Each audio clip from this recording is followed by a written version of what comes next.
Hello नमस्कार दोस्तों, मेरा नाम है अमरजीत और स्वागत है आपका मेरे YouTube channel platform of study पे। फ्रेंड्स, जैसे कि आपने थंबनेल में देख ही लिया होगा, आज मैं आपके लिए एनसीएल का मॉडल पेपर पार्ट 2 लेके आ रहा हूँ। इससे पहले मैं पार्ट 1 अपलोड कर चुका हूँ। अगर वो पार्ट अभी तक आपने नहीं देखा है तो उसका लिंक मैंने इस वीडियो के डिस्क्रिप्शन बॉक्स में दे रखा है। वहाँ से जाकर आप उस टेस्ट को देख सकते हैं और सॉल्व कर सकते हैं और अपनी तैयारी जान सकते हैं। और फ्रेंड्स, आज मैं आपके लिए फिर 100 क्वेश्चन का सेट पूरा लेके आया हूँ। जैसे और ये फुल्ली एग्जाम बेस्ड पेपर है, समझ लीजिए रियल पेपर की तरह आप इसको दीजिएगा कि आप पेपर हॉल में बैठे हुए हैं और आप सॉल्व कर रहे हैं और मेरे साथ साथ इनको सॉल्व करते चलिएगा, इन 100 के 100 क्वेश्चनों को। और एंड में, इस वीडियो के एंड में अपना जो स्कोर है वो कमेंट करके जरूर बताइएगा कि आपके रियल में कितने स्कोर आए हैं और साथ में कैटेगरी भी बताइएगा, ताकि उस हिसाब से मैं आगे फिर मैं कट ऑफ बताऊंगा मैं आपको कि कट ऑफ कितनी जा सकती है, एक्सपेक्टेड कट ऑफ है, उस पर मैं जल्दी वीडियो लेके आने वाला हूँ। ठीक है फ्रेंड्स, तो इतना थोड़ा सपोर्ट कीजिएगा मेरे को। आप जब अपना नंबर पोस्ट करते हैं तो साथ में कैटेगरी भी जरूर लिख दीजिएगा, जैसे आप जनरल के हैं या ओबीसी के हैं, एससी के हैं या एसटी के हैं। ठीक है। और फ्रेंड, दूसरी बात, एक खुशखबरी आपके लिए और है। मैंने टेलीग्राम चैनल बना लिया है। मेरे बहुत से सब्सक्राइबर के साथ टेलीग्राम चैनल बनाए, टेलीग्राम चैनल बनाइए। तो मैंने टेलीग्राम चैनल बना लिया है, उसका भी लिंक मैंने इस वीडियो डिस्क्रिप्शन बॉक्स में दे दिया है। वहां से जाकर आप मेरे को ज्वाइन चैनल पे कर सकते हैं। और वो भी जो भी मैं आपको डेली पढ़ाऊंगा तो पीडीएफ भी वहीं पे मैं आपको प्रोवाइड करवाऊंगा। ठीक है ना। लेकिन मैं पीडीएफ जो प्रोवाइड कराऊंगा उसमें मैं आंसर टिक करके नहीं दूंगा आपको, मैं आपको पहले बता दे रहा हूँ। वो आप अपने पास रखिएगा पीडीएफ और उसको खुद सॉल्व कीजिएगा अपने हिसाब से। जब मैं पढ़ाऊंगा आप यहाँ पढ़िए और वहाँ पे उसका आंसर खुद सॉल्व कीजिए। ठीक है ना। और फ्रेंड्स, चलिए बातें होती रहेंगी। अब देखते हैं क्या है आया है। टोटल हमारे 100 नंबर हैं। सामान्य डिश आपने पढ़ ही लिए होंगे। टोटल 100 प्रश्न है, कोई नेगेटिव मार्किंग नहीं है। तो मेरे साथ पेपर करते चलिए। टाइम 90 मिनट का है और शुरुआत करते हैं क्वेश्चनों की। तो फर्स्ट क्वेश्चन है फ्रेंड्स, निम्न में से कौन वर्तमान में भारतीय सामाजिक न्याय अधिकारिता मंत्री हैं। और फ्रेंड्स, एक रिक्वेस्ट आपसे और है, अगर आप मेरे चैनल फर्स्ट टाइम आए हैं तो प्लीज मेरे चैनल को सब्सक्राइब कर बेल आइकन जरूर दबाइएगा, ताकि आपको वीडियो नोटिफिकेशन प्राप्त हो जाए। ठीक है ना। और अगर वीडियो अच्छे लगे तो लाइक शेयर जरूर कीजिएगा। तो ऑप्शन है थावरचंद गहलोत, रविशंकर प्रसाद, प्रकाश जावड़ेकर, अमित शाह। तो फ्रेंड, इस क्वेश्चन का जो राइट आंसर है वो है थावरचंद गहलोत। ठीक है ना। और ऑप्शन दे रखा है रविशंकर प्रसाद। तो रविशंकर प्रसाद हमारे कौन है, ये वर्तमान कानून मंत्री हैं। प्रकाश जावड़ेकर ये वर्तमान में केंद्रीय पर्यावरण मंत्री हैं। और अमित शाह ये वर्तमान में केंद्रीय गृह मंत्री हैं। तो ये भी याद रखिएगा। अगला क्वेश्चन है, वर्तमान में उत्तर प्रदेश के मुख्यमंत्री कौन हैं। योगी आदित्यनाथ, नीतीश कुमार, सर्बानंद सोनोवाल, उद्धव ठाकरे। तो फ्रेंड्स, जो उत्तर प्रदेश के मुख्यमंत्री हैं वर्तमान में वो हैं योगी आदित्यनाथ जी। नीतीश कुमार ये बिहार के हैं, सर्बानंद सोनोवाल ये असम के हैं, उद्धव ठाकरे सबको पता है ये महाराष्ट्र के हैं। अगला क्वेश्चन है, रेड क्लिफ रेखा किनके मध्य स्थित है। वो हैं भारत और नेपाल, भारत और पाकिस्तान, भारत और चीन, भारत और भूटान। तो फ्रेंड, लास्ट मॉडल पेपर में मैंने आपको एक बताया था, भारत और चीन के बीच में मैकमोहन रेखा पाई जाती है। उसी प्रकार जो रेड क्लिफ रेखा है ये भारत और पाकिस्तान के बीच में पाई जाती है। तो राइट आंसर हो जाएगा ऑप्शन नंबर बी। ठीक है ना। और भारत और चीन के बीच में बताई दिया मैकमोहन। अगला क्वेश्चन है, विश्व की सबसे लंबी नदी कौन सी है। अमेजॉन नदी, नील नदी, मिसिसिपी नदी, गंगा नदी। तो फ्रेंड, ये विश्व की सबसे बड़ी नदी अगर पूछ रहा है तो राइट आंसर हो जाएगा नील नदी। ठीक है ना। और राइट आंसर हो जाएगा ऑप्शन नंबर बी। अमेजॉन नदी ये दूसरी सबसे बड़ी नदी है। और मिसिसिपी नदी ये कनाडा में पाई जाती है। अमेजॉन नदी आपको पता ही है ये कनाडा में, सॉरी, मिसिसिपी नदी कनाडा में पाई जाती है, अमेजॉन नदी ब्राजील में पाई जाती है, नील नदी ये अफ्रीका महाद्वीप में पाई जाती है, और गंगा नदी तो पता ही है हमारे भारत की गंगा है। और ये भारत की सबसे बड़ी नदी है गंगा नदी, ये भी याद रखना। अगला क्वेश्चन है, भारतीय राष्ट्रीय कांग्रेस की स्थापना कब हुई। 1855, 1865, 1875, 1885।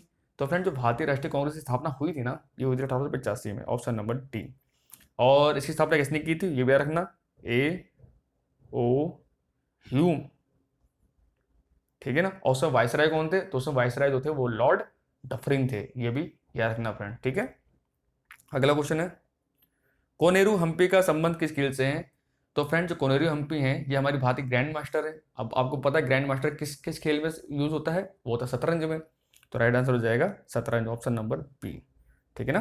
अगला क्वेश्चन है, अगर उससे रीजनिंग का है, आपको पता है रीजनिंग सवाल भी आते हैं उसमें। तो 45, 81, 67 आगे क्या आएगा। तो फ्रेंड, आपको पहले ढूंढना पड़ेगा लॉजिक कि 45, 81 कैसे बना। अगर जो लॉजिक यहाँ लगेगा वही लॉजिक आगे लगेगा, सबको पता है रीजनिंग में तो यही होता है इस तरह के सवालों में। तो फ्रेंड्स, 45, 81 कैसे बन सकता है। तो 45 से कैसे अगर देखें 45 से दुगना करें तो कितना होगा 90, और 90 में से अगर 9 घटा देंगे तो ये कैसे आना चाहिए। तो उसके बाद 67 में हम लॉजिक लगाते हैं तो 67 दुना कितना होता है, 67 दुना होता है 134। अगर 134 में से हम 9 घटाएंगे तो कितना आएगा 125। तो 125 ऑप्शन कहीं दिया हुआ है, तो 125 कहीं नहीं, 225 दिया हुआ है लेकिन 125 नहीं दिया हुआ है। इसका मतलब हमने जो लॉजिक पहले लगाया है वो लॉजिक गलत लगा दिया हमने। तो अब दूसरा लॉजिक हम ढूंढते हैं। अब देखिए 45 से कैसे कैसे बन सकता है, अगर हम एक लॉजिक ये लगाएं, देखें अगर यहाँ पे 4 + 5 सबको पता है 9 होता है, और 9 को अगर स्क्वायर कर दें तो कैसे होता है ना। तो अगर यही लॉजिक होगा तब तुम्हारा आंसर आ जाएगा, नहीं तो हमें कुछ और ढूंढना पड़ेगा दोबारा पे। तो यार 67 को हम देख लेते हैं 67 को, तो 67 क्या होगा 6 + 7 = 13, और 13 का अगर स्क्वायर करते कितना आएगा 169। अब 169 का ऑप्शन दिया हुआ है, देखो दिया हुआ है ऑप्शन नंबर बी में, ऑप्शन दिया हुआ है 169, तो राइट आंसर मेरा क्या हो जाएगा 169। और देख लिया लॉजिक कैसे करा मैंने। 4 + 5 = 9, 9 का स्क्वायर 81, उसके बाद 6 + 7 13, 13 का स्क्वायर 169। ठीक है, अगला क्वेश्चन है, अगस्त 2020 में निम्नलिखित में से किस संस्थान को 2020 के लिए राष्ट्रीय खेल प्रोत्साहन पुरस्कार के लिए चुना गया है। ऑप्शन है Laxmibai national college of physical education, Guru Gobind Singh sports college, army sports institute Pune, या नेताजी सुभाष राष्ट्रीय खेल संस्थान। तो फ्रेंड्स आप सबको पता है एक दो क्वेश्चन जो होते हैं वो करंट अफेयर के भी आ जाते हैं एनसीएल में। तो इसका राइट आंसर हो जाएगा option number C, army sports institute Pune. इसको यह अवार्ड दिया गया है, कौन सा अवार्ड, राष्ट्रीय खेल प्रोत्साहन पुरस्कार। ठीक है ना। अगला क्वेश्चन है, ओलंपिक पदक विजेता यानी ओलंपिक पदक जीतने वाली पहली भारतीय महिला कौन थी। फ्रेंड मोस्ट इंपोर्टेंट सवाल है, मोस्ट इंपोर्टेंट सवाल। कर्णम मल्लेश्वरी, साक्षी मलिक, पीवी सिंधु, साइना नेहवाल। तो फ्रेंड जो ओलंपिक पदक जीता था, जो भारत की तरफ से जो पहली महिला थी वो थी कर्णम मल्लेश्वरी, ऑप्शन नंबर ए। और इनका संबंध किस खेल से था वो आप मुझे कमेंट बॉक्स में बताएंगे। दूसरा दे रखा साक्षी मलिक, इनका संबंध किससे है, इनका संबंध कुश्ती से है। पीवी सिंधु इनका संबंध बैडमिंटन से है। साइना नेहवाल इनका संबंध भी बैडमिंटन से है। अगला क्वेश्चन है, क्षय रोग, क्षय ये क्षय वाला नहीं होगा, क्षय वाला होगा, इसको टीबी बोलते हैं क्षय। ठीक है, क्षय रोग और टीबी रोग के कारण होता है विषाणु, बैक्टीरिया, कवक, इनमें से कोई नहीं। तो फ्रेंड ये जो बीमारी होती है ये ट्यूबरकुलोसिस नामक बैक्टीरिया के कारण होती है, बैक्टीरिया यानी, और राइट आंसर हो जाएगा ऑप्शन नंबर बी। ठीक है, अगला क्वेश्चन है, बुक्सा टाइगर रिजर्व किस राज्य में स्थित है। मध्य प्रदेश, उड़ीसा, पश्चिम बंगाल, असम। तो फ्रेंड ये जो बुक्सा टाइगर रिजर्व है ये है पश्चिम बंगाल में। और यहाँ से आपको एक क्वेश्चन और पता होना चाहिए, जो ऑपरेशन जो जो प्रोजेक्ट टाइगर शुरू किया गया था वो कब शुरू किया गया था 1973 में, यहाँ से क्वेश्चन भी आता है। ठीक है, उस समय प्रधानमंत्री कौन थी, वो थी इंदिरा गांधी जी। अगला क्वेश्चन है, दिल्ली सल्तनत की पहली महिला शासक रजिया सुल्तान किस वंश की थी। सबको पता है पहली महिला शासिका रजिया सुल्तान थी, वो किस वंश से संबंधित थी, तो ये थी गुलाम वंश से, ऑप्शन नंबर 3। आपको पता है दिल्ली पे 5 सल्तनतों ने काम कह रहा हूँ शासन किया था, कौन सा, गुलाम वंश, तुगलक वंश, लोधी वंश, सैयद वंश और मुगल वंश। ठीक है ना, नहीं नहीं, गुलाम, खिलजी, तुगलक, सैयद, लोधी। हाँ, गुलाम वंश, खिलजी वंश, तुगलक वंश, लोधी वंश और सैयद वंश। ठीक है ना, इन 5 वंशों ने शासन किया था, जिसमें सबसे पहले गुलाम वंश आया था। गुलाम वंश की स्थापना की थी कुतुबुद्दीन ऐबक ने, और जो रजिया सुल्तान थी ये इल्तुतमिश की बेटी थी, और ये गुलाम वंश से संबंधित थी। ठीक है ना। अगला क्वेश्चन है, प्रकाश वर्ष किसका मात्रक होता है, दूरी का, गति का, ऊर्जा का, इनमें से कोई नहीं। तो फ्रेंड जो प्रकाश वर्ष है ये दूरी का मात्रक होता है। ठीक है, अगला क्वेश्चन है, रेशम कीट पालन को क्या कहा जाता है। तो फ्रेंड्स आपको मैं लास्ट वीडियो में भी एक बताया था मैंने, मधुमक्खी पालन को एपीकल्चर कहते हैं। ठीक है, शहद के लिए मधुमक्खी पालन किया जाता है, आज के टाइम में बड़ा व्यवसाय है। उसी प्रकार कपास के उत्पादन के लिए हम रेशम कीट का पालन करते हैं। तो साइंस की भाषा में इसको कहा जाता है सेरीकल्चर, ऑप्शन नंबर बी। ठीक है, एपीकल्चर बताई दिया मधुमक्खी पालन, पीसी कल्चर ये मछली पालन, और एरीकल्चर ये सब्जियों संबंधित होता है। ठीक है ना।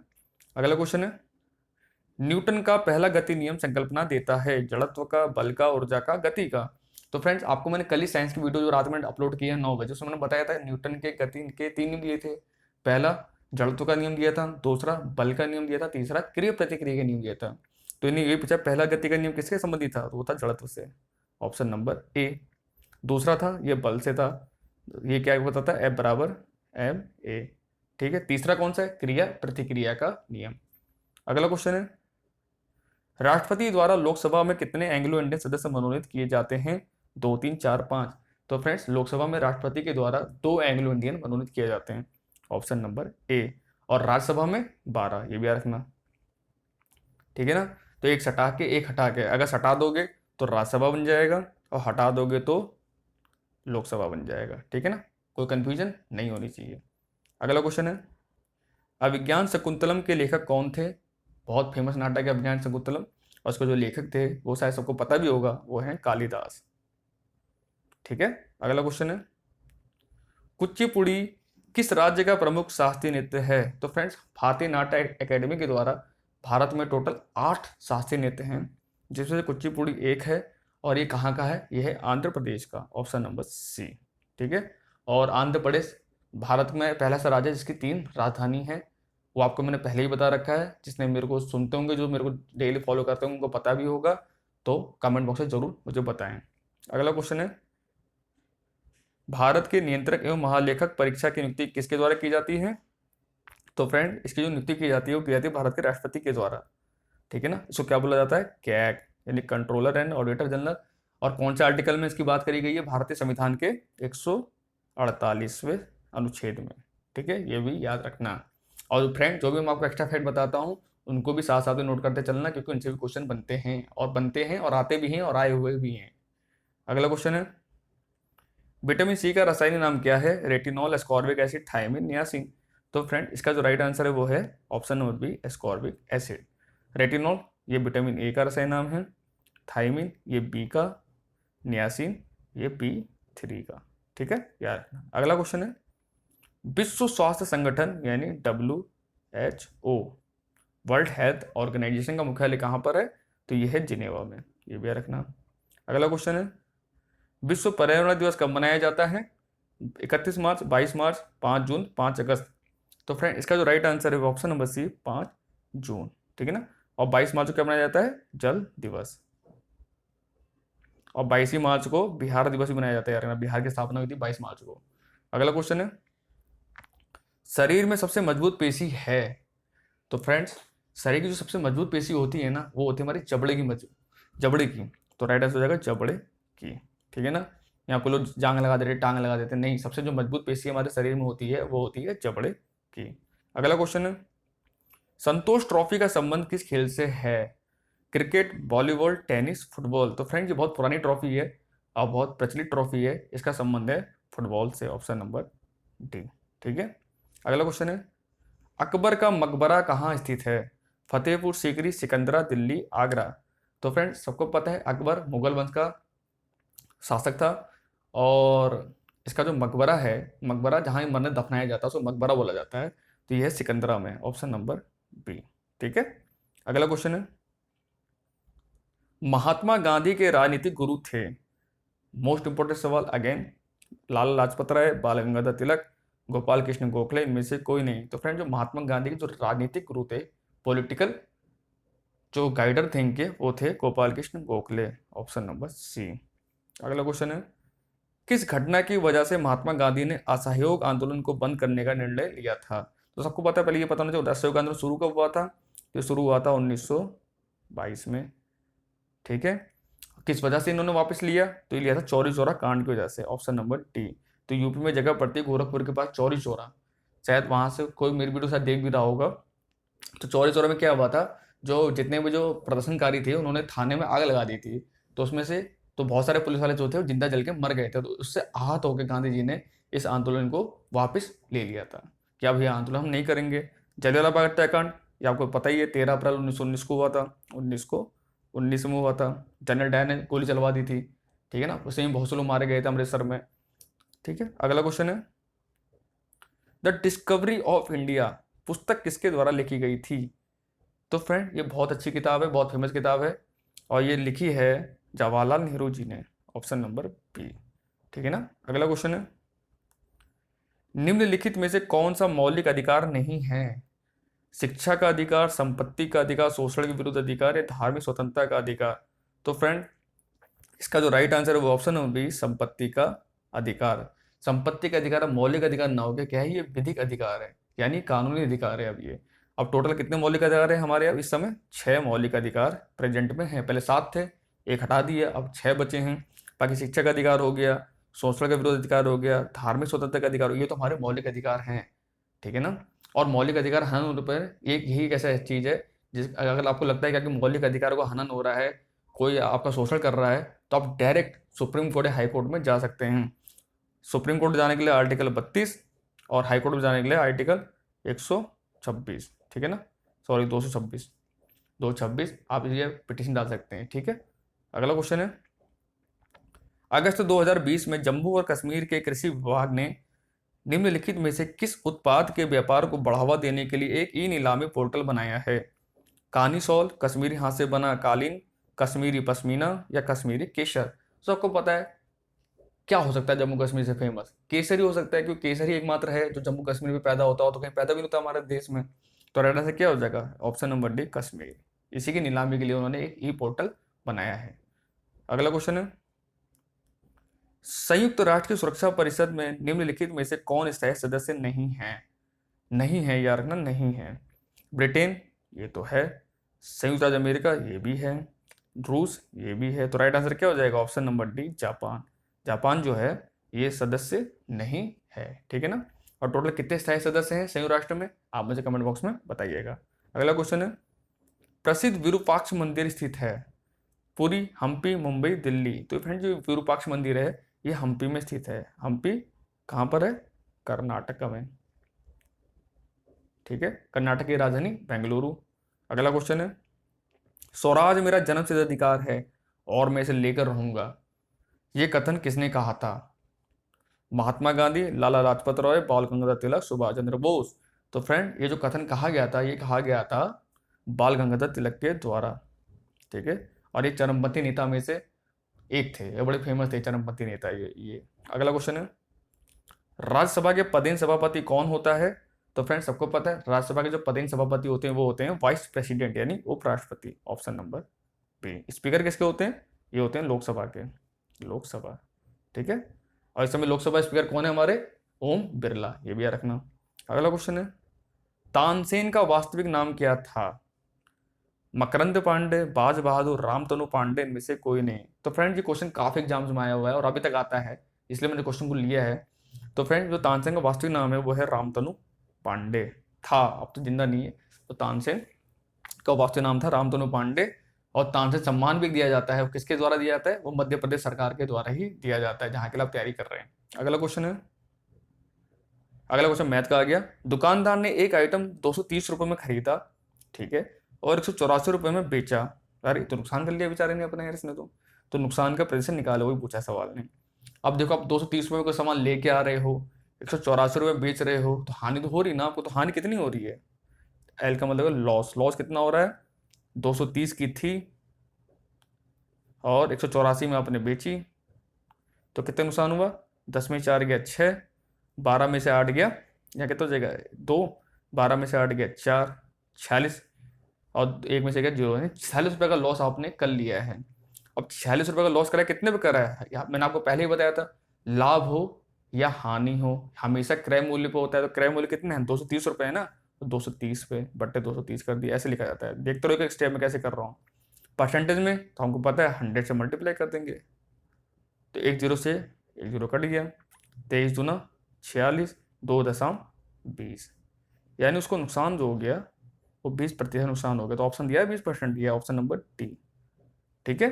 समझ में आ गया? तो 230 में लाया था, 184 बेचा, तो हमने देखा 46 रुपये की हानि हो रही है। और लाभ हो या हानि हो हमेशा वो क्रय मूल्य पर होता है। क्रय मूल्य कितना था? 230 रुपये, बट्टे ने 230 किया, परसेंटेज में इंटू 100 हम कर देते हैं, तो सबको पता है।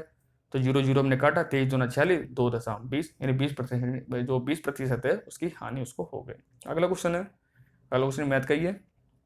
किसी विशेष राशि को 6:5 के अनुपात में 2 भागों में विभाजित किया गया, यदि पहला भाग 126 रुपये का है तो कुल राशि क्या है? बहुत अच्छा सवाल है फ्रेंड्स ये, और मुझे पता है बहुत से लोग कर भी लेंगे, बहुत से लोग नहीं भी कर पाएंगे। तो 6:5 के अनुपात में बांटा गया है, ठीक है। हमें तो नहीं पता ना क्या है, क्या कितने रुपए थे, लेकिन रेशो को पता लग गया कि हाँ 6 और 5 के रेशो में बांटा गया। नहीं अगर एक बंदे को 6 रुपये दिए गए हैं, दूसरे बंदे को 5 रुपये दिए गए हैं, ठीक है ना।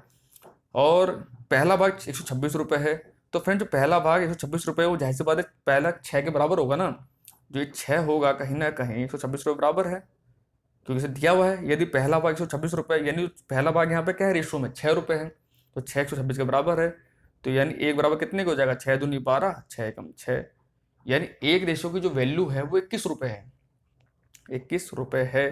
तो टोटल हमसे पूछा टोटल कितना है, तो कुल राशि क्या होगी, तो कुल राशि क्या होगी, जो रेशो बांटी है वही तो कुल राशि होगी, जो 6 और 5 का हमने बांटा है। तो कहने को क्या है, वो राशि का ही तो रेशो है जो हमने आपस में बांटा है। तो टोटल कितना हो जाएगा, 6 और 5 11, और एक रेशो की वैल्यू कितनी है 21, तो 11 की वैल्यू कितनी होगी, 11 गुणा 21 हम कर देंगे, सिंपल सा। कितना जाएगा, 11 कम 11, हासिल लगा 1, 11 दूना 22 और 1 23, 231 रुपये। यानी टोटल जो रुपए थे ना वो 231 रुपये थे, जो 6 और 5 के अनुपात में बांटे गए थे। तो ऑप्शन दिया 231, कहीं पे तो दिया, ऑप्शन नंबर ए 231। ठीक है, आई होप आ गया होगा समझ में आपको। अगला क्वेश्चन है, 5 साल में 12% सालाना निवेश पर 4500 का ब्याज मिलता है, तो निवेश की गई राशि क्या थी। ठीक है, तो फ्रेंड आपको मैंने वो बताया था, साधारण ब्याज दर क्या होता है, एसआई बराबर होता है मूलधन पी गुणा दर आर गुणा समय बट्टे 100। हमको ब्याज तो दे रखा है, एसआई दे रखा है हमको, हम रख लेंगे 4500। मूलधन हमको निकालना है तो रख लेंगे पी, आर दे रखा है हमको 12%, टी दे रखा है 5 साल बट्टे 100। ये तो हम कर लेंगे। तो कट रहा है, कट जाएगा देखो, 5 दूनी 10 20, 2 से काट दो, 2 6 12, 2 दशम 20, ये इधर मल्टीप्लाई हो जाएगा तो क्या 45,000, तो हो जाएगा 45,000। इधर बट्टे में 6 आ जाएगा, बट्टे में 6 काटो, 6 6 कम 6 6 24, तो क्लीन कर देता हूँ इसको। तो हमारा टोटल आया है 45,000 बट्टे 6, तो काटो उसको, 6 पंजी 30, 6 36, 6 सत्ते 42, 7 6 सत्ते 42, बचा 3, 6 पंजे 30, 7500 रुपये। यानी मूलधन था जो 7500 रुपये था, 7500 ऑप्शन में है, देखो ऑप्शन नंबर ए दिया हुआ है 7500 रुपये। ठीक है ना, सिंपल था, कुछ नहीं था सवाल में। अगला क्वेश्चन है, अगला क्वेश्चन रीजनिंग आ गया, B C F D E. अरे ये क्या हो रहा है यार, यहाँ पे 2 आ रहा है, वहाँ पे एक ही वर्ड आ रहा है, बी सी से एफ बन रहा है, तो कैसे बन रहा होगा। अब आप इनको यहाँ पे लॉजिक लगाना पड़ेगा। बी कितने नंबर पे आता है, ये भी बी आता है 2 नंबर पे। सी कितने नंबर पे आता है, सी आता है तुम्हारा 3 नंबर पे। अगर इनको जोड़ते हैं तो 5 आता है, लेकिन 5 पे तो ई होता है, एफ तो होता नहीं है, तो यानी ये लॉजिक तो हमारा लगा नहीं, यानी कुछ और लॉजिक है। अब देखते हैं, बी हमारा 2 पे होता है, अगर गुणा करके देखते हैं, सी हमारा 3 पे ही होता है, तो 2 3 6, 6 पे एफ होता है, यानी ये लॉजिक हमारा फिट हो गया। लेकिन अभी हम नहीं कह सकते कि यही लॉजिक है। अब क्वेश्चन लगाएंगे डी और ई में। अब देखते हैं डी और ई को चेक करते हैं। डी होता है हमारा 4 पे, ई होता है हमारा 5 पे। अगर 4 पंजे 20 करते हैं तो 20 में हमारा आता है टी। टी ऑप्शन दिया हुआ है, तो टी ऑप्शन दिया हुआ, ऑप्शन नंबर सी देखिए, तो राइट आंसर क्या हो जाएगा, टी। ठीक है, आगे समझ में, कुछ नहीं करना था, इनकी जो वैल्यू है उसको आपस में मल्टीप्लाई करना था, और जो आया, तो 20 नंबर क्या होता है, 20 नंबर टी होता है, सबको पता है, तो टी इसका राइट आंसर हो गया। अगला क्वेश्चन है, अगला क्वेश्चन रीजनिंग का ही है, 2 3 4 6 8 क्वेश्चन मार्क 16 12, तो क्वेश्चन मार्क की जगह पे क्या आएगा, हमें ये बताना है। तो देखते हैं, पहले क्या दिया हुआ है, 2, फिर 3, फिर 4, फिर 6, फिर 8, फिर इधर क्वेश्चन मार्क 16 और 12। ठीक है, ये हमको दिया हुआ है। अब देखिए फ्रेंड, यहाँ पे 2 सीरीज चल रही है, यहाँ पे 2 सीरीज चल रही, देखिए 2 दूनी 4, 4 दूनी 8, 8 दूनी 16, दूसरे क्या होगा, 3 और 3 6, 6 3 9, 9 3 12, यानी यहाँ पे क्या आएगा, 6 3 9, 9 आ रहा है यहाँ पे, तो 9 कहीं दिया हुआ है, देखो दिया ऑप्शन नंबर डी 9। ठीक है, और फ्रेंड्स अगर आपको थोड़ा डिस्टर्बेंस लग रहा होगा नॉइज में, तो थोड़ा मेरे घर के आसपास में जरा कंस्ट्रक्शन वर्क चल रहा है, तो थोड़ा नेगलेक्ट कीजिएगा, और दिल पे मत लीजिएगा कि सर ने वीडियो रिकॉर्ड करी, इतना हल्ला हो रहा है वीडियो में। ठीक है ना, अगला क्वेश्चन है, अगला क्वेश्चन रीजनिंग है सीरीज के, और आपको पता है लास्ट टाइम सीरीज के 3 4 सवाल आए थे एनसीएल में, तो इसकी प्रैक्टिस में करा रहा हूँ इसलिए आपको। अगला दिया है वही बताना नेक्स्ट क्या आएगा, तो देखते हैं क्या लॉजिक लग रहा है, 3 7 15 31 और 63। तो देखिए फ्रेंड, वैसे साफ दिख रहा है, देखो यहाँ पे अगर आपने पकड़ लिया है लॉजिक तो देख लिए, यहाँ पे क्या किया गया है, गुणा 2 +1, या 3 दूनी 6 और 1 7। फिर यहाँ पे देखिए गुणा 2 +1, 7 दूनी 14 और 15, यानी ये चल रहा है नहीं, गुणा 2 करना है +1 करना है, वो सीरीज हमारी बढ़ती जा रही है। तो 63 गुणा 2 करें कितना आएगा, 2 3 6, 2 6 12, +1 कर देंगे तो कितना आएगा 127। 127 क्या दिया है, देखो ऑप्शन नंबर डी दिया हुआ है 127। तो राइट आंसर हो जाएगा ऑप्शन नंबर डी 127। अगला क्वेश्चन है 3 से 30 बना, 7 से क्या बनेगा, ये बहुत अच्छा सवाल है फ्रेंड। अब बताइए 3 दशमलव 30, अगर आप ये सोच रहे हैं 3 गुणा 10, 30 बन गया होगा, तो 7 गुणा 10 70 बनना चाहिए ना, क्योंकि जो लॉजिक यहाँ लगेगा वो लॉजिक आगे भी लगेगा। तो 70 तो कहीं ऑप्शन दिया ही हुआ नहीं, यहाँ तो बहुत बड़े बड़े नंबर दिए हुए हैं। तो आप इन सवालों को कैसे करेंगे, देखते हैं। अब देखिए नंबर बड़ा आ रहा है ना, तो जब भी बड़ा नंबर आ रहा है तो ये आप ये मान के चलो वहाँ कहीं ना कहीं स्क्वायर क्यूब या मल्टीप्लाई ही हो रहा होगा, मल्टीप्लाई से ही चीज़ें बढ़ती हैं। तो आप देखिए 3 का क्यूब करके देखते हैं, अगर हम 3 का क्यूब कितना होता है, 3 3 9 3 27, और 3 इसमें ऐड कर दो फिर, तो कितना हो जाएगा 30 हो जाएगा, अगर ये लॉजिक है तो अब उसमें लगा हम देखते हैं 7 में। तो 7 का क्यूब कितना होता है, 7 7 49 7 343, और +7 हम ऐड कर देंगे तो कितना आएगा 350। 350 ऑप्शन में है भी, चलो लॉजिक हमने जो लगाया बहुत सही लॉजिक लगाया हमने, तो ऑप्शन राइट आंसर हो जाएगा ऑप्शन नंबर ए। ठीक है ना, आगे समझ में कुछ नहीं करना था, क्यूब करके उसी संख्या को ऐड करना था, आपका आंसर आ जाएगा। अगला क्वेश्चन है इम्यूनोलॉजी, इम्यून सिस्टम, हाइड्रोलॉजी, तो क्या आएगा, ये साइंस का टर्म है ये। तो इम्यूनोलॉजी में क्या होता है, इम्यून सिस्टम का अध्ययन किया जाता है। लॉजी कहीं भी लग जाए तो उसका मतलब ये अध्ययन से मतलब होता है उसका, जैसे वायरोलॉजी, यानी वायरस के अध्ययन को बोलते हैं वायरोलॉजी। तो लॉजी वर्ड कहीं भी लगे तो आप समझ लो उस चीज का अध्ययन की बात हो रही है। तो इम्यूनोलॉजी में इम्यून सिस्टम का अध्ययन किया जाता है, तो हाइड्रोलॉजी में हाइड्रो वर्ड किसके लिए यूज होता है, जल के लिए यूज होता है। तो सुनते नहीं हाइड्रो इलेक्ट्रिक पावर स्टेशन, यानी जो जल से जो बने होते हैं, एनएचपीसी, नेशनल हाइड्रो लीग चलता है तुम्हारा। तो राइट आंसर क्या हो जाएगा तुम्हारा ऑप्शन नंबर सी, पानी। ठीक है, अगला क्वेश्चन है, अगला क्वेश्चन मैथ का आ गया। दो संख्याओं का एलसीएम 156 और एचसीएफ 12 है। ठीक है, यदि संख्या 12 है तो दूसरी संख्या ज्ञात कीजिए। तो फ्रेंड्स अभी आपको मैंने मैथ के वीडियो डाली थी, मैंने उसमें इस पे रिलेटेड क्वेश्चन मैंने कराया भी था, और मैंने आपको बताया भी था कि ये आजकल क्वेश्चन ट्रेंडिंग में चल रहे हैं, और यही क्वेश्चन आजकल पूछे जा रहे हैं मैथमेटिक्स में। एलसीएम एचसीएफ से अगर पूछेगा तो ऐसे सवाल ही आपसे पूछेगा। तो उसके लिए मैंने आपको एक फॉर्मूला बताया था, अगर जिसको याद होगा, जिसने मेरी वीडियो देखी होगी उसको तो याद होगा। तो मैंने फॉर्मूला बताया था, इसमें फॉर्मूला था एलसीएम गुणा एचसीएफ बराबर पहली संख्या गुणा दूसरी संख्या।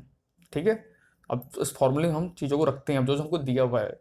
तो एलसीएम कितना दिया 156 हमने रख लिया, गुणा एचसीएफ दे रखा है हमको 12 रख लिया, बराबर पहली संख्या 12 दे रखी है, तो दूसरी संख्या हमको निकालनी है, तो हमने ऐसे रहने दिया। अब देखिए 12 से तो 12 वैसे कट जाएगा, तो आंसर क्या आ गया 156। तो राइट आंसर हो जाएगा 156, ऑप्शन नंबर ए। ठीक है, अगला क्वेश्चन है भारत चीन पंचशील सहमति पत्र पर हस्ताक्षर कब किए गए। अब ये क्वेश्चन में इसलिए लिया है ना फ्रेंड्स, आप हमेशा रखना जब भी करंट में कोई चीज चलता होता है ना, तो उससे रिलेटेड क्वेश्चन जरूर आ जाते हैं। और आपको पता है आजकल भारत चीन में कितना बवाल चल रहा है, न्यूज में सुनते ही होंगे कि कब युद्ध हो जाए, कब क्या हो जाए। तो ऐसे क्वेश्चन एग्जाम में पूछ लिए जाते हैं। तो फ्रेंड जो समझौते में हस्ताक्षर किए गए थे ना, वो किए गए थे 1954 में। कितने किए थे, जवाहरलाल नेहरू ने। अगला क्वेश्चन है निम्नलिखित में से किस ग्रह को विशालकाय ग्रह कहा जाता है। विशालकाय सबसे बड़ा ग्रह किसको कहा जाता है, पृथ्वी, शुक्र, मंगल, बृहस्पति। तो फ्रेंड्स सबको पता है सबसे बड़ा ग्रह कौन सा है, वो है बृहस्पति। और सबसे छोटा अगर पूछेगा तो वह है बुध। पहले प्लूटो था, नहीं प्लूटो डॉर प्लैनेट था, वो तो हट गया है, और सबसे छोटा ग्रह है हमारा बुध। ठीक है ना, अगला क्वेश्चन है विटामिन B3 का रासायनिक नाम क्या है, बायोटीन, रेटिनॉल, नियासिन, थाइमिन। तो फ्रेंड जो B3 का रासायनिक नाम होता है वो होता है नियासिन, ऑप्शन नंबर सी। ठीक है ना, अगला क्वेश्चन है आईने अकबरी के लेखक कौन है, गुलबदन बेगम, अबुल फजल, अमीर खुसरो, इनमें से कोई नहीं। तो फ्रेंड जो आईने अकबरी बुक लिखी गई थी, ये लिखी थी अबुल फजल ने, ऑप्शन नंबर बी। अगला क्वेश्चन है हरिद्वार शहर किस नदी के तट पर स्थित है, गंगा, झेलम, सतलज, सरयू। तो फ्रेंड जो हरिद्वार है, सबको पता है हरिद्वार में तो लोग आते भी हैं। तो वहाँ कौन सी नदी बहती है, गंगा नदी बहती है ना, गंगा में नहाने के लिए लोग आते हैं हरिद्वार में, या विसर्जन करने के लिए आते हैं। तो राइट आंसर हो जाएगा ऑप्शन नंबर है गंगा।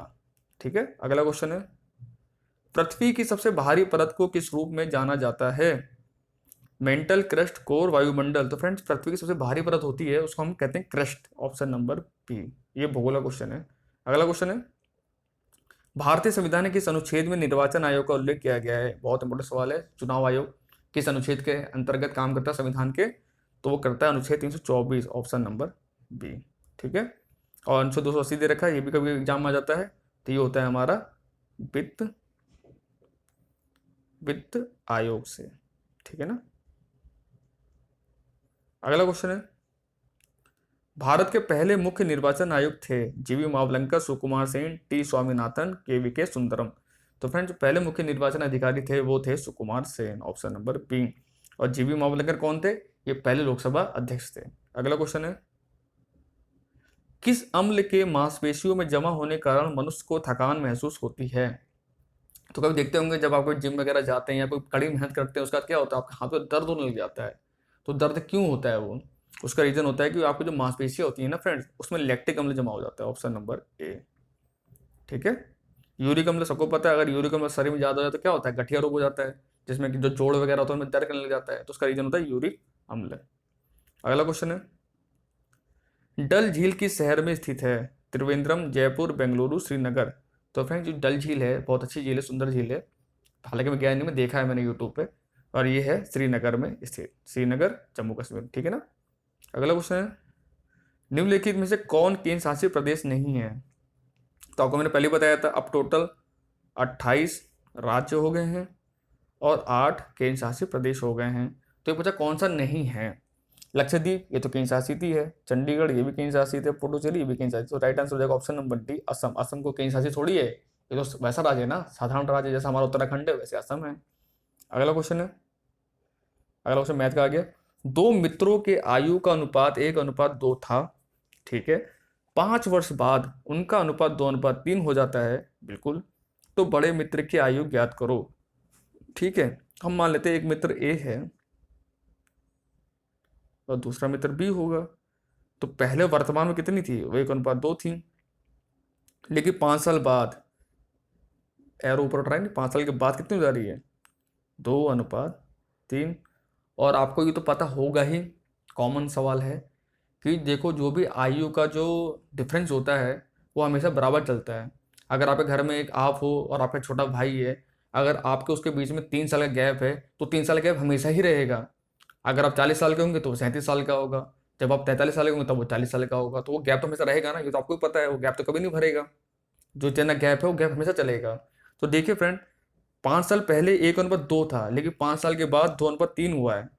यानी जो 5 साल की वजह से जो बढ़ रहा है, कितनी उम्र बढ़, देखो यहाँ पे 1 से 2 बढ़ रहा है, यानी 1 रेशो बढ़ रहा है, यहाँ 2 से 3 बढ़ रहा है, यानी 1 रेशो बढ़ रहा है। यानी रेशो में जो वो बढ़ रहा है वो समान रूप से बढ़ रहा है। इसका मतलब जो 1 रेशो बढ़ा है ये 2 से 3 हुआ है, ये 1 से 2 हुआ है। क्यों हुआ है? क्योंकि पीछे 5 साल आ गए हैं। बोला है ना 5 साल के बाद, तो यानी जो 1 रेशो होगा वो 5 साल के बराबर होगा। मानते हो? बिल्कुल मानते हो, मानना पड़ेगा। तो हमने देखा जो 1 रेशो है वो 5 साल के बराबर है। तो हमसे क्या पूछा था उसने? हमसे पूछा था तो बड़े मित्र की आयु ज्ञात करो। तो बड़ा मित्र कौन है? बड़ा मित्र कौन है? आपको दिख रहा है बड़ा मित्र कौन है? तो बड़ा मित्र हो गया जो ये होगा तुम्हारा 2, 2 और 3, 1 और 2। तो बड़ा मित्र कौन सा? बड़ा मित्र हमारा 2 है, तो हो गया 2×5 = 10। तो 2 × 5 = 10। ठीक है ना। अब 10 ऑप्शन ने नहीं दिया हुआ है ना, तो क्यों नहीं दिया हुआ है?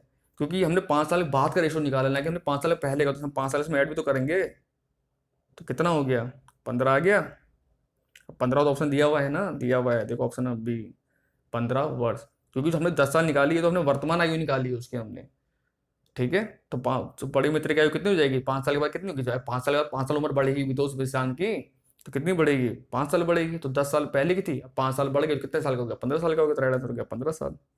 अगला क्वेश्चन है, दूध की कीमत ₹25 से बढ़ाकर ₹28 कर दी गई है, मूल्य में प्रतिशत वृद्धि ज्ञात करो। ओहो, महंगाई बढ़ गई, कोरोना की वजह से महंगाई बढ़ गई है। देखो, तो पहले दूध 25 रुपए का था, अब कितने का हो गया? 28 रुपए का हो गया। तो कितनी वृद्धि हुई है? तो प्रॉफिट हो रहा है ना, कहने का प्रॉफिट हो रहा है। तो प्रॉफिट कितने का हो रहा है? 25, 28 में से हम 25 घटा देंगे, यानी 3 रुपए का प्रॉफिट हो रहा है। और आपको मैंने भी बताया था, लॉस हो या प्रॉफिट हो किस पे होता है? क्रय मूल्य पे होता है। तो क्रय मूल्य कितना था? 25 रुपए था। × 100 परसेंटेज के लिए आप तो कर लोगे, 25 चौका 100, 4 तियां 12, यानी 12% की वृद्धि हुई है। तो राइट आंसर हो जाएगा ऑप्शन नंबर ए। ठीक है, अगला क्वेश्चन है, निम्न में से कौन असम की राजधानी है? शिलोंग, दिसपुर, आइजोल, इम्फाल। तो फ्रेंड असम की जो राजधानी है वो है दिसपुर। शिलोंग ये मेघालय की है, आइजोल ये मिजोरम की है, इम्फाल ये मणिपुर की है। ठीक है ना। अगला क्वेश्चन है, नीति आयोग के अध्यक्ष कौन होते हैं? राष्ट्रपति, उपराष्ट्रपति, प्रधानमंत्री, लोकसभा अध्यक्ष। तो फ्रेंड नीति आयोग, जिसको पहले योजना आयोग कहा जाता था, 2015 में इसको नीति आयोग बना दिया मोदी जी ने।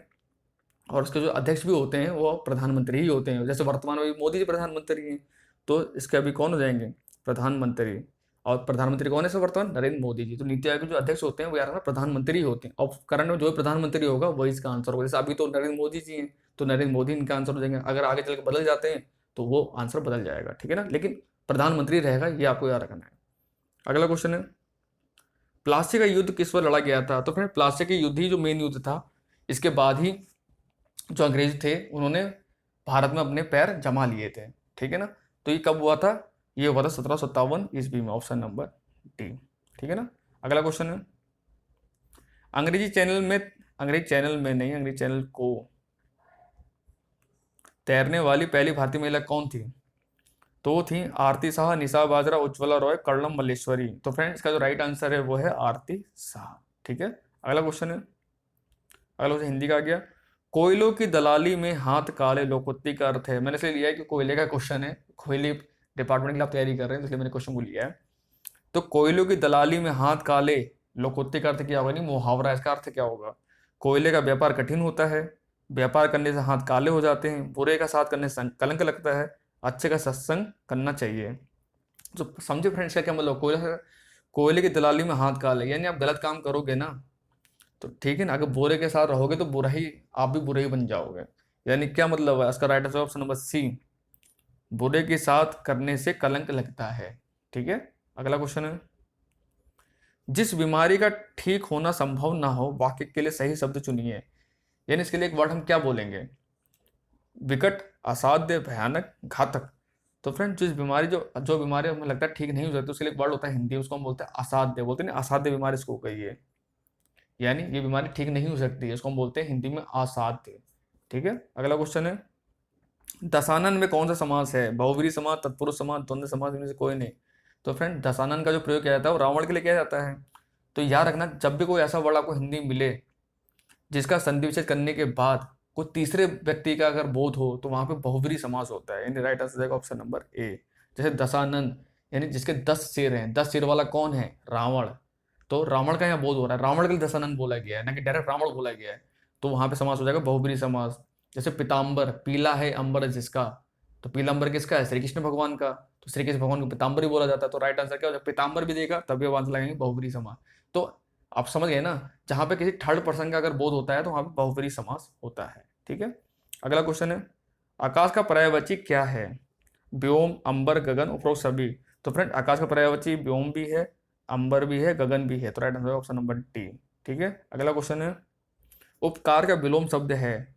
उपकारी, अपकार, उपयोगी, इनमें से कोई नहीं। तो फ्रेंड उपकार जो विलोम होता है वो होता है अपकार, ऑप्शन नंबर बी। अगला क्वेश्चन है, निम्न में से कौन सा से शब्द देशज हैं? देशज यानी जो हमारे देशी शब्द हैं, थैला, रोटी, लुटिया, उपरोक्त सभी। देखिए फ्रेंड देश शब्द वैसे पता लग जाता है, क्योंकि वर्डिंग से पता लग जाता है। देखिए थैला देशी शब्द ही लग रहा है मेरे को, रोटी भी देशी शब्द लग रहा है, लुटिया भी देशी शब्द लग रहा है, यानी लुटिया डूब गई इसकी। तो राइट आंसर हो जाएगा ऑप्शन नंबर डी। ठीक है, अगला क्वेश्चन है, पृथ्वी की घूर्णन दिशा है, यानी पृथ्वी की दिशा से किस दिशा की ओर घूमती है जो दिन रात हमारे होते हैं? पूर्व से पश्चिम, पश्चिम से पूर्व, उत्तर दक्षिण, दक्षिण से उत्तर। तो फ्रेंड जो पृथ्वी जो घूर्णन दिशा होती है वो हमेशा रहना पश्चिम से पूर्व की ओर होती है, ऑप्शन नंबर बी।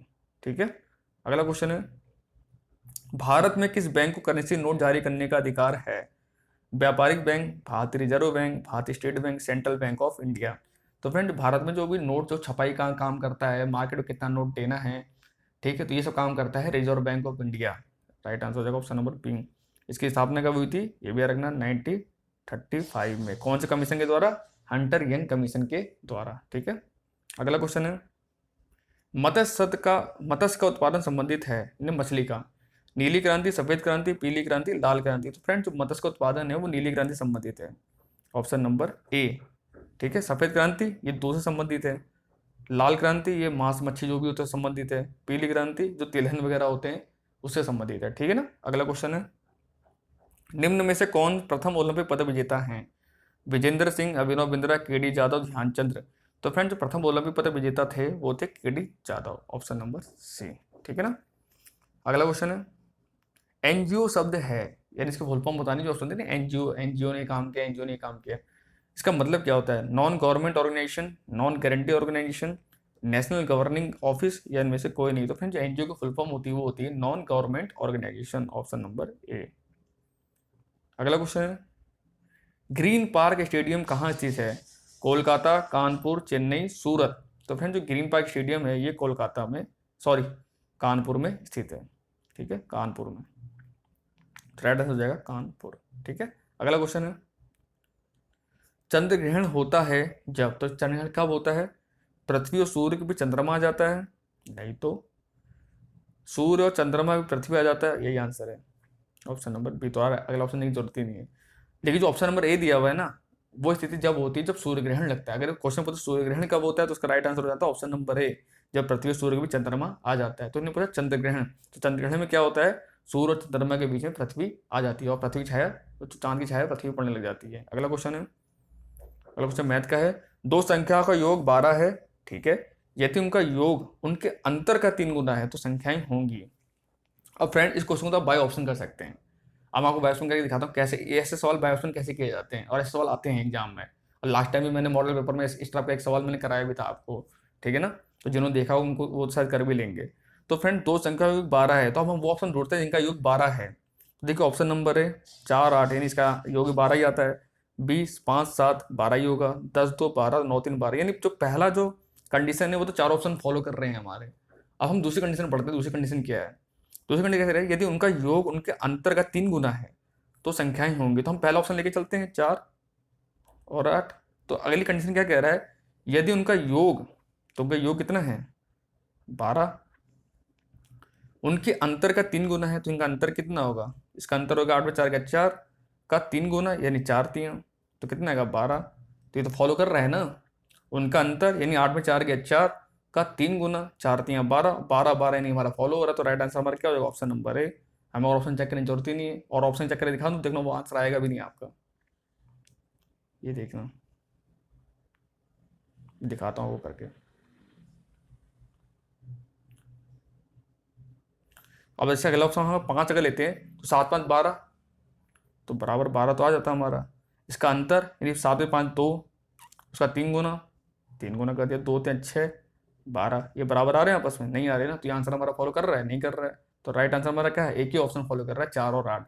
4 और 8 12 आता है, और 8 में 4 जाएगा 4, उसका 3 गुना 12, तो यानी 12 हमारा आ रहा है। तो राइट आंसर हो जाएगा हमारा ऑप्शन नंबर है 4 और 8। ठीक है। अगला क्वेश्चन है, यदि x अपॉन वाई बराबर 3/5 तो 2x plus Y 2x minus Y बराबर होंगे।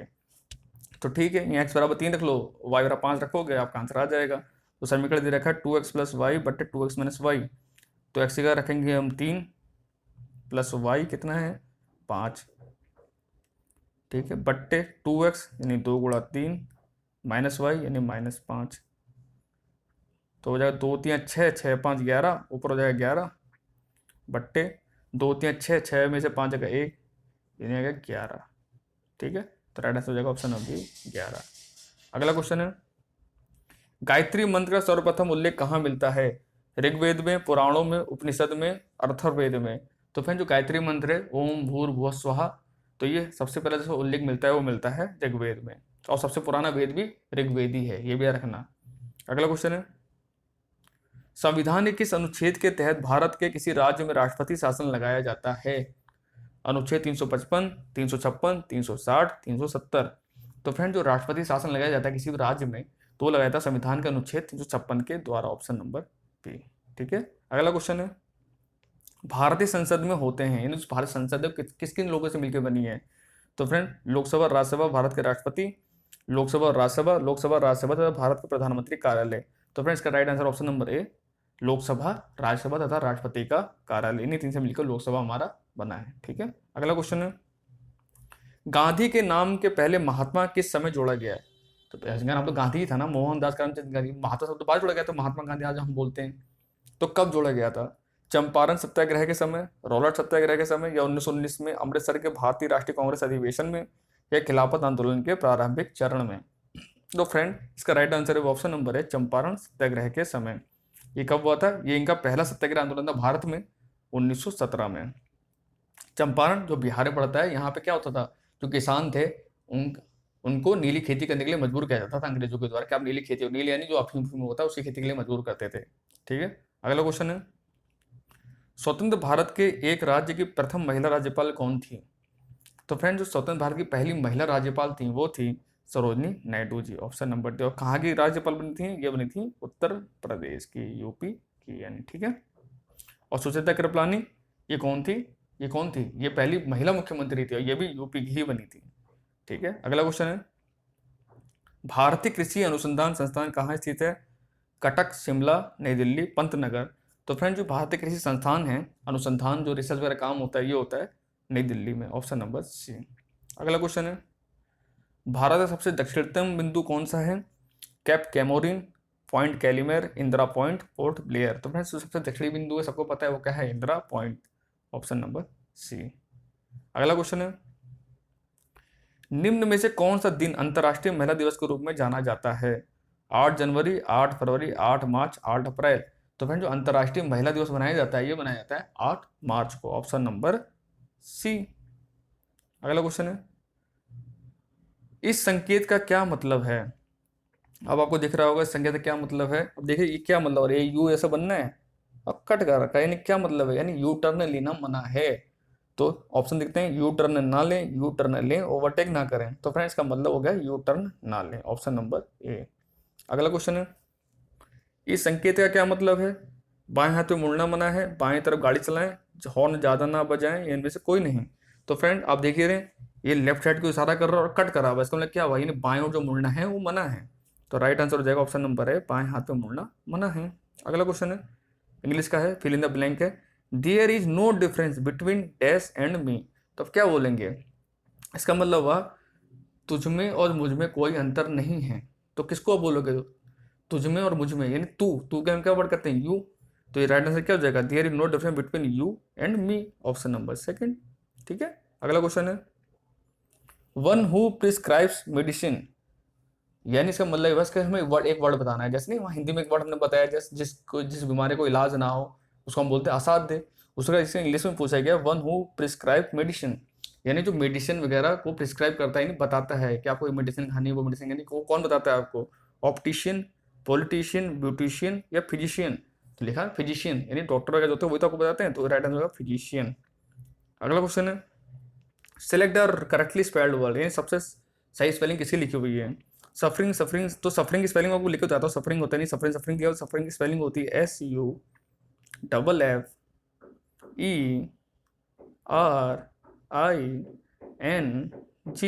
अब ये वर्ड देख लीजिए, ये वर्ड कहाँ पे लिखा हुआ है?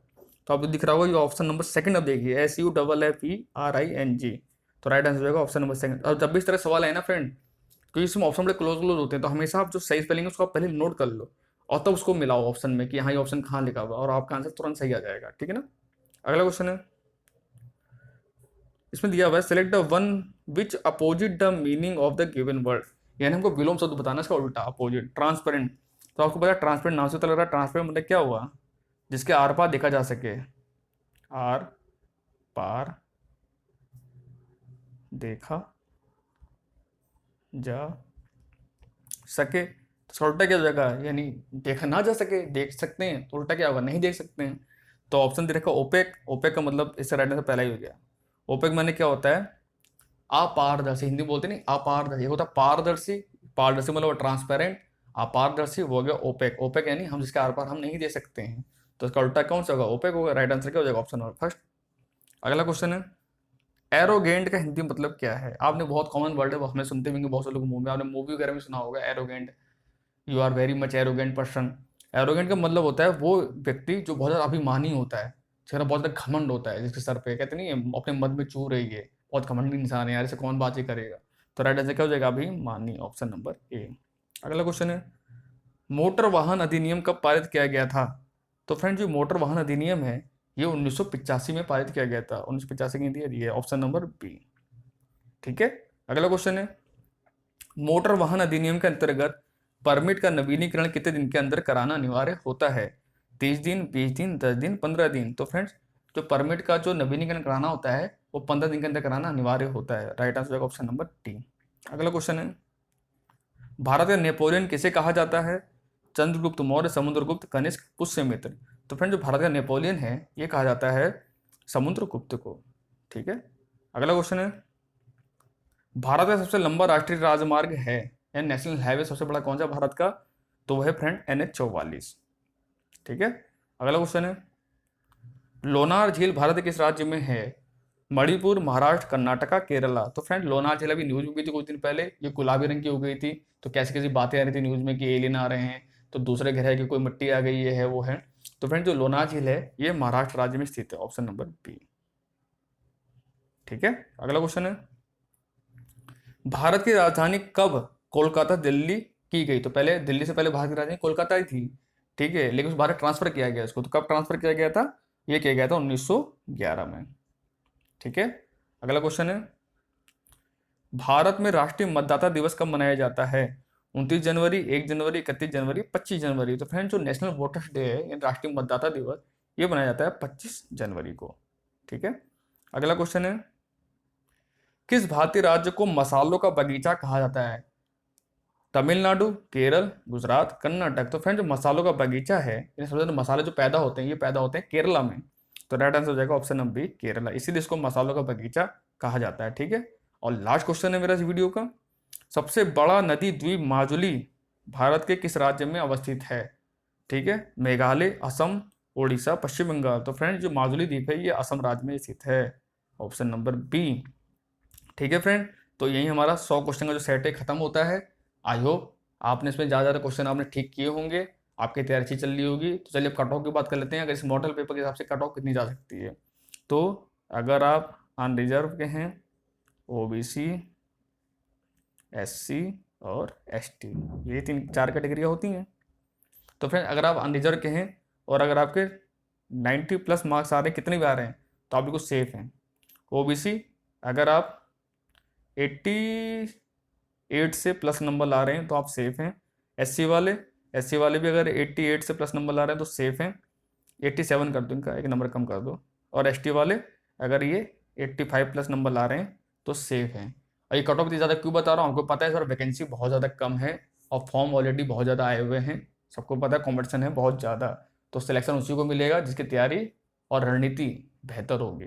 ठीक है ना, तो आई होप आपको मॉडल अच्छा लगा होगा, और अच्छा लगे तो प्लीज़ को लाइक शेयर जरूर कीजिएगा। और यार से अपना जो स्कोर है कमेंट बॉक्स में जरूर बताइएगा मेरे को, विद कैटेगरी आगे लिख भी देना, जैसे OBC के तो OBC, SC के तो SC, जनरल के हो तो जनरल या UR लिख दिया, ST के तो ST। ठीक है ना, फिर उसमें मैं एक एक्सपेक्टेड कट ऑफ वीडियो भी बनाऊंगा कि कितनी कट ऑफ जा सकती है और आपको कितनी तैयारी करने की जरूरत है। ठीक है, थैंक यू।